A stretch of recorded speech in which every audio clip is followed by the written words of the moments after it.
behind the statistics of civilian deaths, real stories of families like this one, lives that will be ruined forever.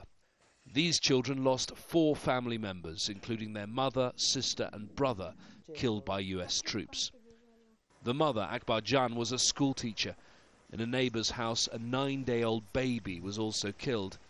The Americans say they believe the house was being used by gunmen. They now admit they made a mistake, but the family have refused their offer of compensation money.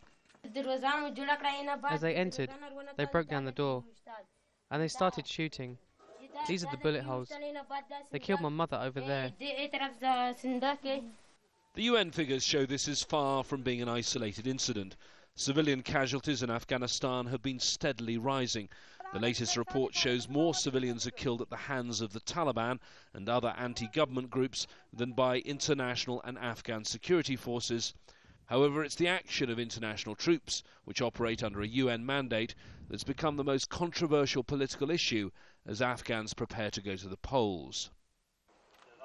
This is the sort of work NATO and US forces want to be seen doing, supporting reconstruction. This, a new bridge built in the northern Afghan province of Badakhshan. However, a senior officer admitted to me, good news like this is often being drowned out.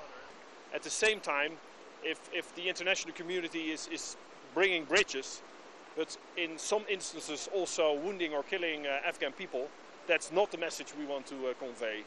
And every Afghan civilian who is killed by our actions accidentally is of course one too many, and that's what we deeply regret. The new commander of US and NATO forces in Afghanistan, General Stanley McChrystal, recently said the success of his mission depends not on the number of Taliban killed, but on how many Afghan people feel they're being protected. However, it's now almost 8 years since the Americans first arrived in this country, and the number of civilian casualties continues to rise. There have been so many deaths, so many families, villages and tribes where the battle for hearts and minds may already have been lost.